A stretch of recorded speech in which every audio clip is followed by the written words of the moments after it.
Good evening and welcome to another episode of Pages to Progress. We are here discovering even more of the journey with A.W.Tozer. We are looking at his book, The Knowledge of the Holy, as you can see John is holding up there. We've been working our way through these chapters bit by bit. We've got, this is the penultimate episode before we finish. We've got one more episode to go before we wrap things up and give our thoughts. But today, we're going to be looking at chapters 19, 20, and 21. As usual, I am blessed to be here in dialogue with Dee, with Matt, with John. Thanks for joining us, guys. Appreciate that. And yeah, I think we're just going to go dive in straight in, really. Let's start with chapter 19. Chapter 19, entitled The Grace of God. Can't say there was anything in particular that stuck out to me as like, oh, I didn't know that. Maybe he homed in a little bit more for me on the idea of the grace through some illustrative examples. I felt like some of his definitions were a bit wordy, right off the cuff on page 107.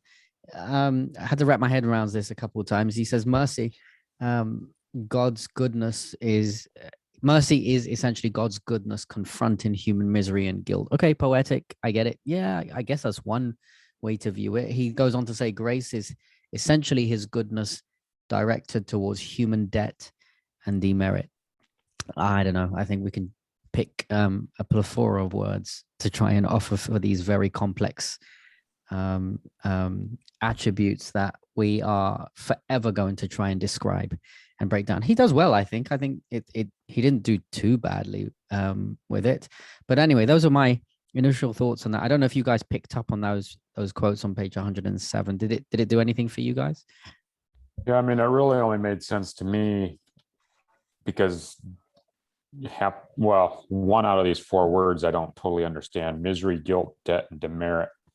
But then when you read the next sentence, it says, "It is by his grace that God imputes merit where none previously existed, and declares no debt to be where one had been debt." Where one had been before. So that's where it kind of made sense and made more sense in the context of grace. Yeah, definitely. And I can relate to that. I can relate to the reality of him essentially meeting my need and meeting my lacking. Yeah, there we go. I think that's what I want to say. Any other thoughts? I had another thought on page 108, the last paragraph. He's talking about, I slipped and said she, so okay. You might know where I'm heading with this. All right. But he's talking about the law given to men through Moses, but it did not originate from Moses. Right. It had existed in the heart of God from before the foundation of the world. And that sounds like almost a direct quote from Ellen White. Patriarchs and Prophets, that first book. I was just like, wow. I mean, and I guess it's good. I like the fact that other people think the same things, and I do truly believe that. I mean, there's no question in my mind that the law is only something that has been up front and center, mostly because of sin. And it was still there without sin, but sin is what brings it to light, unfortunately. Yeah. I don't know for sure, but I doubt Tozer was reading Ellen G. White. I doubt that very much. Nonetheless, yeah, it definitely brings out a couple of things. What about you, Dee, or Matt? Any other thoughts on this chapter? The only thought that I really had around the word grace was the fact that how we are undeserving of it. And I think that when we actually truly do experience grace, I think it naturally leads to repentance. And also it just how, I didn't truly repent until I experienced God's grace on just a really truly for the first time. Like I really stopped and looked at the cross. Like I didn't really look at the cross before because it's just gruesome, right? I mean, I didn't want to really look at it, to be quite honest. But I think that when I really did, that's when I really did realized and acknowledged that I was a sinner, and that I saw that God, that Christ Jesus did die for me, and even if I was the only sinner, he would have done the same. You know. Yeah, So, definitely. I concur with that. Any thoughts, Matt? Yeah, nothing, I guess, kind of like you, nothing extremely stuck out here. I had some good quotes that I liked. Nothing, I don't want to say nothing profound, but nothing that really altered my way of thinking, just more poetic ways of defining something that I largely agreed with. So yeah, a fairly uneventful chapter in some ways. Good content, but yeah, nothing too controversial. Maybe I'll add one more quote to the conversation. Again, I didn't know this, but I think he helped to just remind me and just put some good language to it, at least. Page 109 towards the end, just before the very last paragraph. Grace indeed came by Jesus Christ. But I think he means but. There's a spelling mistake there.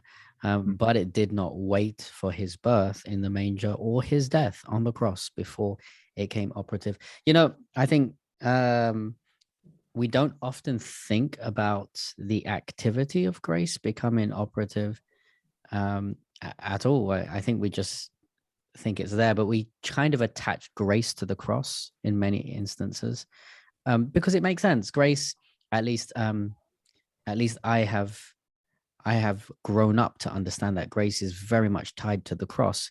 However, I'm with Tozer. I do believe that that this was something that is essentially part of God's. It's an attribute of God. It's who he is from before he even said, "Let there be light." It was a graceful act upon humanity to even just allow relationship to exist between creator and created. Like I think that's something that's good to be reminded of. The reality is, I think maybe the cross then becomes one of the most fundamentally powerful examples of grace, as opposed to the birth of grace, so to speak, at the cross or anything like that. Anyway, I thought that was pretty interesting. At least I don't think there was anything wildly, I walked away thinking, oh, I don't disagree with that. I just think he just went deeper in on the microscope and just offered a few more words. Any other thoughts, or shall we move to chapter 20? All right, chapter 20. Let's go straight into chapter 20. I will say this. I've experienced a little bit of frustration on my way to chapter 20, only because I guess I knew it was coming, but we're talking about all these other attributes, and this really is the one attribute that I thought was the most important out of all of the attributes of God, I guess. And I thought this was a little bit weird in the way that he presented it. I can't say I'm still trying to process. Let me give you an example of what I mean, of where I'm struggling with this. It's page 112. It's too many things to quote, but let me just thematically walk through what I'm thinking and what I think Tozer is presenting. You guys can help me out here. I think Tozer here is suggesting that God isn't the attribute of love itself, but rather that God comprises of love. I think that's what he's trying to say. Or love is something that is true about God, rather than to suggest the literal text in the New Testament that God is in fact love. It got me asking many different questions. I don't know. I hope I'm being clear. The questions. So what's the dangers of calling God love? Because I don't see any. I don't innately see a problem or a theological danger with calling him actual love, because I guess Tozer kind of lost me in the semantics of what he's trying to say. Maybe he wants to distinguish it as an attribute itself, but I think the Bible speaks very boldly upon the definition of God that is so vast. I get it. to call God love isn't enough. I understand that, but I think it's a true statement to say that he is. Am I being confusing? No, I was, it kind of, I wasn't sure. He felt like he was fighting back against something with the way Yeah. he was trying to frame this, almost like I would have expected. We read a few chapters back where he kind of dug a little bit into paganism, or a little bit, right? Mm-hmm. That's almost what he seemed to be trying to address in some ways, like loving love for the sake of love, Right. opposed to but yet he went so clearly into some of the other dipping his toes in that the other aspect. But it did seem like he was trying to fight back. I don't know, free love of the 60s or something. Well, he But didn't want to equate God with love. not fully. No. Well, I don't know about free love of the 60s, but I think what he's saying is that we've taken love and perverted it in so many different ways, Maybe. and not that deeply. And I think on page 112, basically smack dab in the center of the page, he is giving these examples and trying to explain himself. But he basically says, we mean the words to be understood in much the same way that words are understood when we say of a man, he is kindness himself. Mm. By so saying, we are not stating that kindness and the man are identical. And no one understands our words in that sense. And so I think he's got a little bit of a rub as to how much this one attribute has overshadowed all the other attributes. And that it is, I think he's bringing it back to what it is, which is an attribute of God, which is just as great of an attribute as any of his other attributes. But I think it may be something we connect with a little bit more than some of the other attributes. Wait, does it do any theological harm? Sorry to cut you. Does it do any No. theological harm to allow love to be the most prominent attribute of God? Well, I think you can, you underestimate God by doing that, and you overestimate love, especially in this world of sin. Because love is not perfect in this world, and a lot of people have done a lot of terrible things in the name of love. And so if you say God is love, then people are going to turn it around and say, well, love is God. But then you look at these terrible things and you're like, wait a minute, that doesn't work that way. I understand that when we talk about love in human definitions, we fall short. I get that.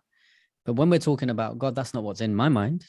I'm talking about the eternal agape. I'm talking about the unconditional. I'm talking about a love that I myself probably don't even fully experience or engage with, and I'm still struggling through. When I describe God as love, I understand that I'm using my flawed human language and lips and mind and whatever it is, that goes with that. But like, if I knew the perfection of what love was, I still don't think I do any theological harm by making that one of the central thematic ingredients, major ingredient of who God is.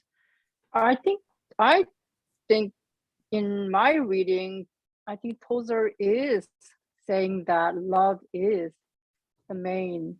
Oh, you are? You think he is? Yeah. The reason why I'm saying that is up to this point, so love, the love of God is the only chapter where he actually says that in the bottom of page 112, he actually says, we must try to speak of his love.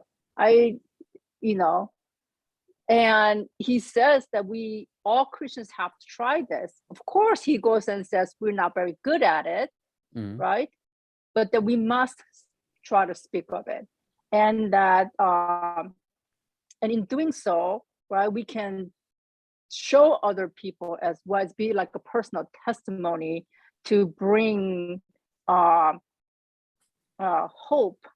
and encourage people, and to and I feel like when you speak of it, then it becomes true. So I that's just my take on it. I see where you guys are going with it, but I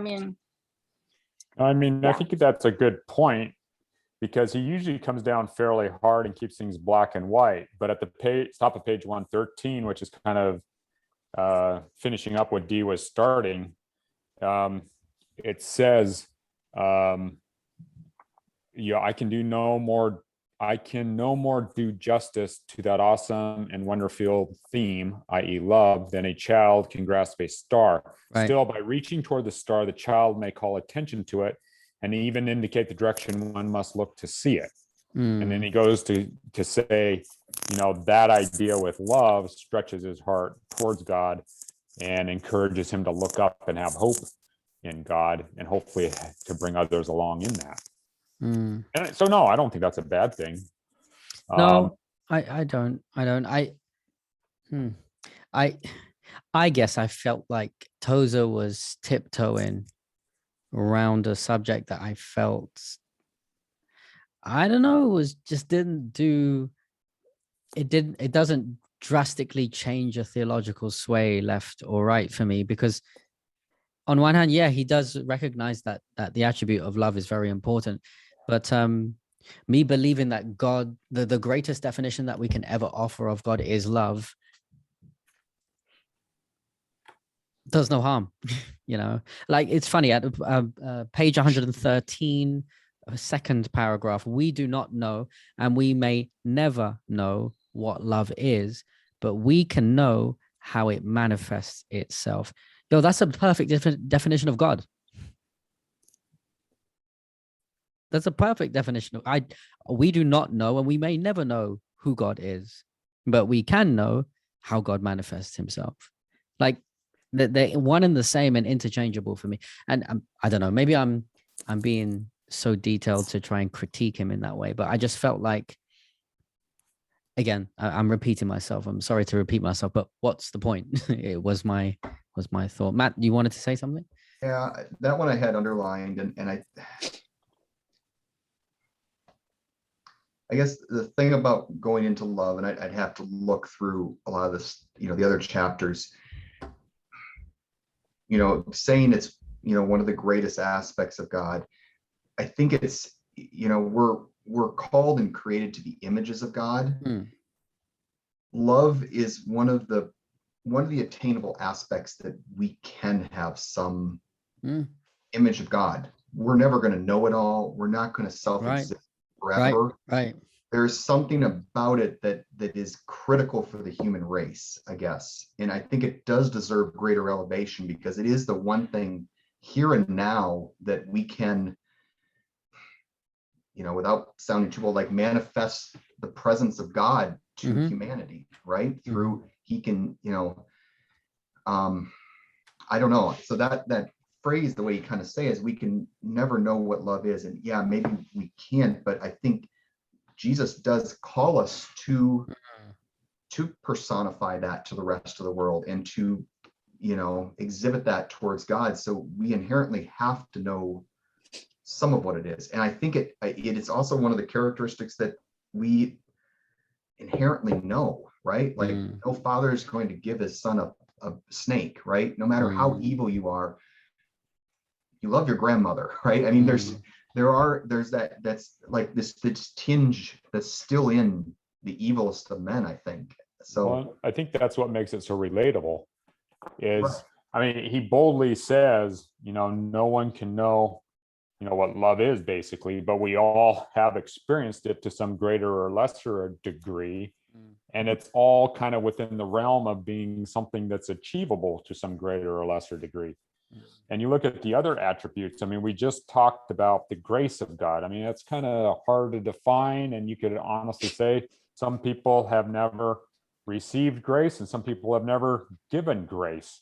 And so, that's something that's not going to connect with anyone or everyone. And then the next chapter is the holiness of God. I mean, talk about another thing.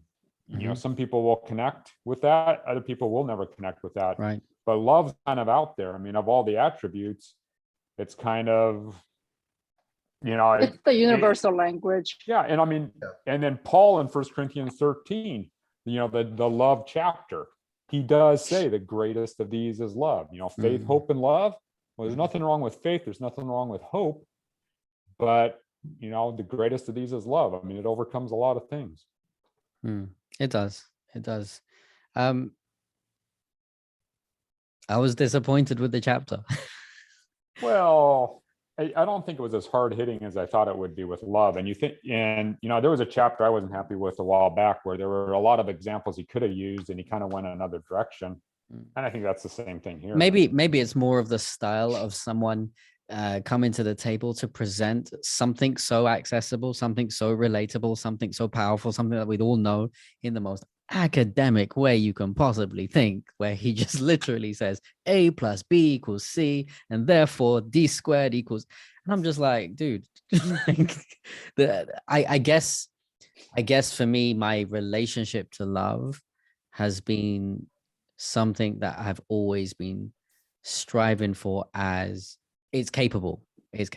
And with the other attributes, as some of you guys have already said, it's a little bit of a world outside of our understanding that we're trying to strive for. Anyway, those are my initial thoughts. Any other thoughts on chapter 20 before we move on?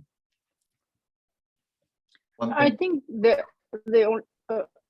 only other thing is the where love is active self-sacrifice, and that's definitely I was asking the question: can you really love without self-sacrifice? Some form of self-sacrifice, and I don't think so. I don't think. I think there has to be. Because really, love is really putting the other person first. Right. I think that really is the true love. Are you saying that essentially when someone becomes selfish, it ceases to be love? Can you say that again? Are you saying that when someone becomes selfish or acts selfish, it ceases to be love? Oh yeah, I don't think that's true love. I think really true love does take some self-sacrifice for sure. Yep. I resonate with that. Any other thoughts on chapter 20?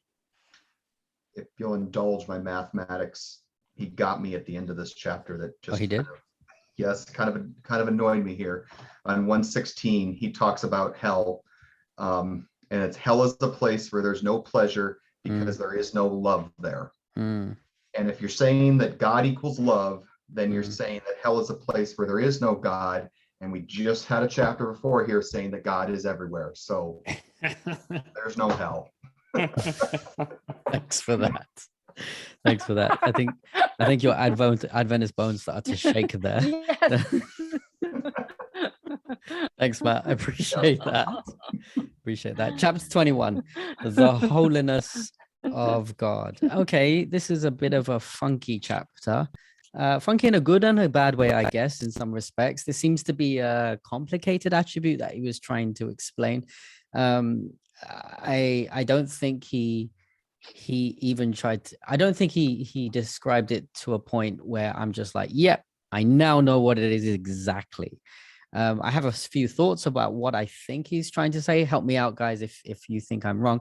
I feel like he was trying to describe the holiness of God as some kind of felt numinous presence that you could only describe as mysterious, which is there, it's there, and you feel it's there, and it's just this thing that God has, like when Elijah went onto the mountain and he just knew God's presence was there. It's something that kind of can only be experiential. Those are my initial takeaways about how he defined holiness, or his attempt to define holiness. Well, what did you guys get? You guys on the same page as me, or different? Am I on a completely different? Yeah. I think he does that to some degree because he didn't really nail it down too much. I think the closest he came to nailing it down for me was on 119, that last paragraph. It says, only the Spirit of the Holy One can impart to the human spirit the knowledge of the Holy. And I believe that to be true because then literally almost the only other quote I noted here was 2-3 paragraphs up where it says, we have learned to live with unholiness. We as sinners in this world Yeah, he defined it by are the negative. so far from holy, Mhm. and almost discredits what you described him as defining holiness as. I mean, we're so far from it, we don't feel it, let alone see it. And yet it's there. But I think it's one of those things God probably gives us the opportunity to see bits and pieces of. Let me clarify and say, I don't know if I'm saying what I'm trying to describe what Tozer's describing as something I disagree with.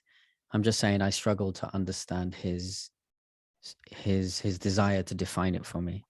One thing is for sure, as I was going through this chapter, if holiness is as Tozer is describing it, you know what? I feel like the charismatics have more of a chance of trying to even experience this kind of holiness that is described. I say that only in the sense of though many charismatics have a downside of not allowing scripture to be the central part of their theology, they do, however, have this freeing sense of understanding that God is very much in the presence of speaking to humanity.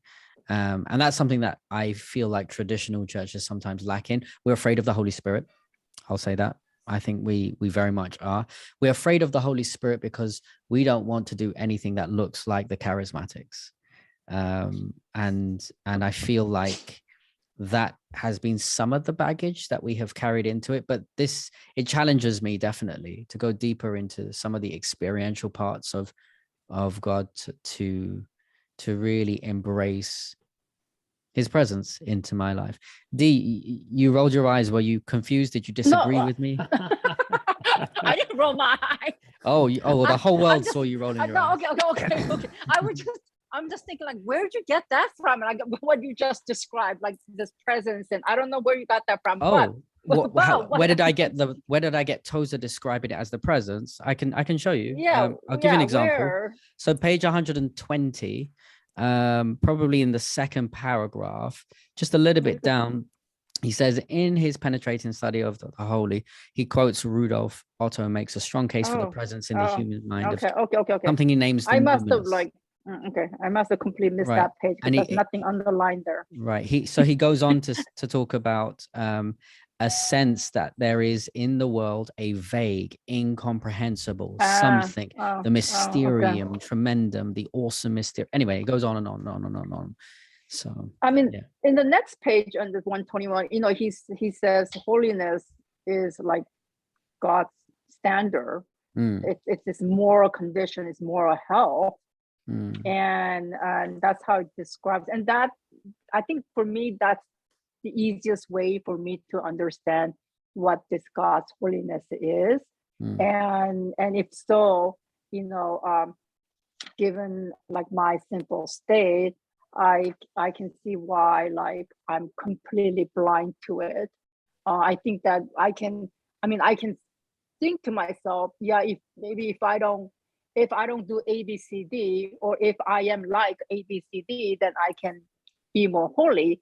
But I think Tozer is saying that even that you can never truly comprehend or really understand God's holiness. We just can't, being a sinner.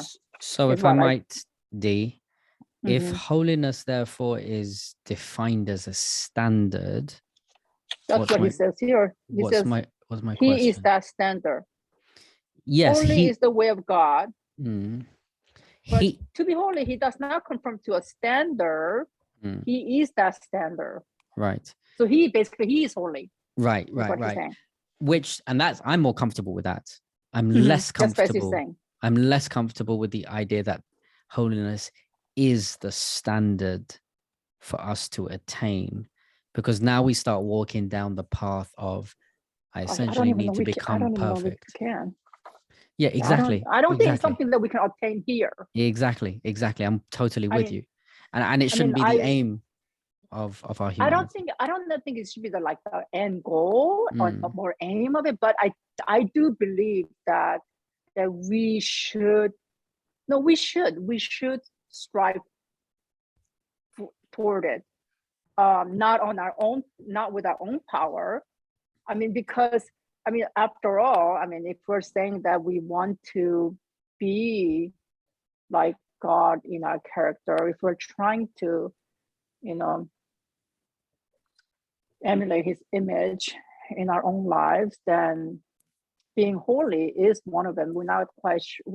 I think just easiest thing in my mind is just being holy is like not being sinful, or not being a sinner, which I'm always going to be a sinner here on earth. So it's probably not going to happen, but I'm not sure Tozer is nothing wrong. encouraging us to be holy, though. No, Yeah, I don't know think if the so. Bible No, I don't even think so. encourages us to be holy. No, Right. I don't think so. And it's interesting, the bottom of that page, 121, it says, I God is do- holy with an absolute holiness that knows no degrees, and this he cannot impart to his creatures. But there is a relative and contingent holiness which he shares. And he But shares doesn't with the Bible- angels and humans, I guess. But doesn't the Bible say that we should be seeking holiness, or does that just mean that we should be seeking God? I don't think the Bible explicitly goes out to say that we should be seeking holiness. Seek holiness. I mean, Tozer even uses the illustration to speak against it. The top of 122, he literally says, he did not say, be ye as holy as I am holy, for that would demand of us absolute holiness, something that belongs to God alone. I don't think that the skew of the Bible is to cause humans to aim for holiness, because aiming for Jesus to be our leader is a very different thing. I think it's something it's definitely more attainable. It's to follow Jesus. Maybe. So here, where did it go? So Maybe- Leviticus, for I am the Lord your God, consecrate yourselves therefore and be holy, for I am holy. Okay, and maybe the Old Testament does carry with it a context that I probably need to look into. I still don't get the total picture of the Bible leaning towards that directive. I'd have to look into maybe, that. Yeah, maybe it just means to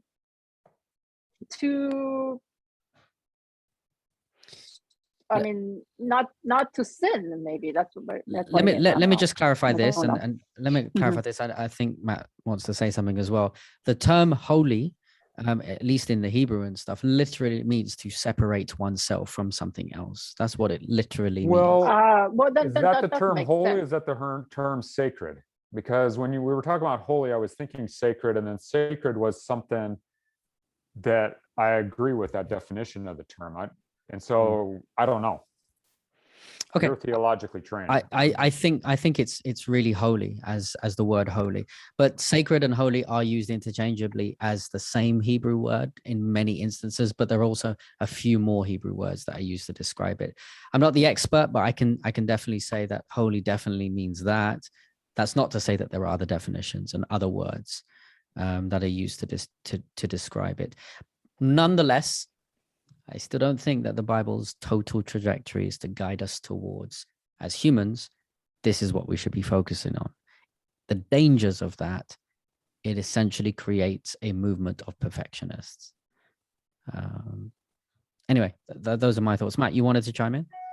Yeah, I hear what you're saying. I do wonder though, when you get into, he uses the example kind of Moses, right? And that's one way we physically think about holiness, right? Is this glow and image in some ways, at least in my mind. I kind of envision that, where Moses couldn't look at him.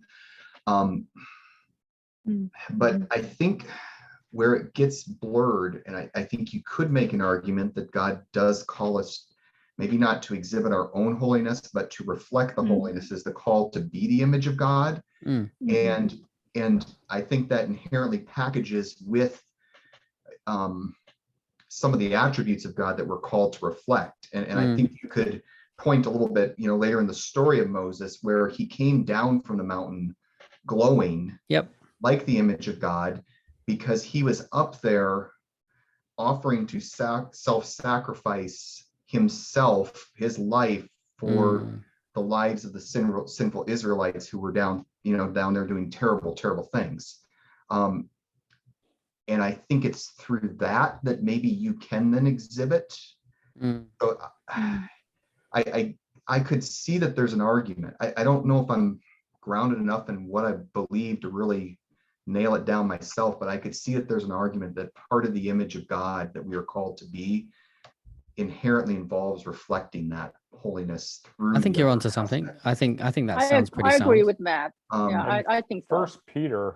First Peter 1:16 says, "You shall be holy, for I am holy," and that's right after First Peter 1:15, where it says, "But as he who called you is holy, you also be holy in all your conduct." And there's that key phrase. It's one all who called you to be holy. right. It's all in the context of being God-like more than anything else, from what I can tell. And that kind of, being separated and called out is inherently kind of in many ways synonymous with a priesthood, right? The priest is supposed to reflect the image of God as what a priest is. That's one aspect of them.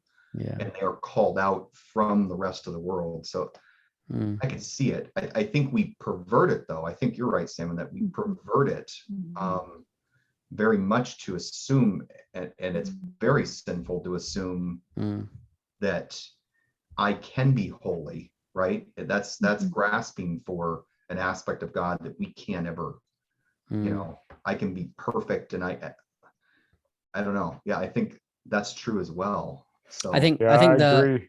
There's strong biblical grounds that God literally names us holy, and he has the power to do that in many instances. The problem is when we start to identify ourselves or name ourselves. Right. We take Yes. the fruit from the tree of the wisdom of knowledge and good and evil. We take the aspect of God that God freely offers to us, and we say, I'm going to take that and control that. Right. And that changes a lot of dynamics. Okay.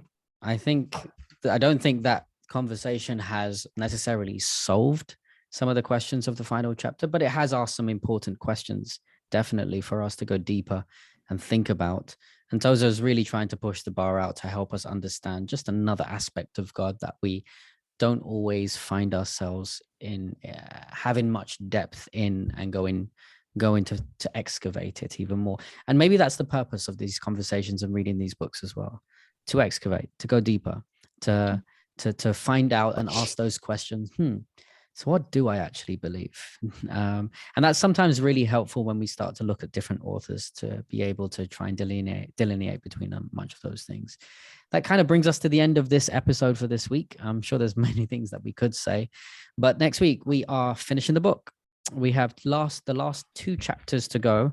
What are the last 2 chapters? Is it the sovereignty of God? Yeah, the sovereignty of God is the penultimate, and the last chapter is a very scandalously titled "The Open Secret," and then we will look at maybe some thoughts about the whole book and how we've experienced it as a group. But this is us saying good evening or good morning or good afternoon whenever you are listening to this, for this episode of Pages to Progress. We shall see you next week. God bless you.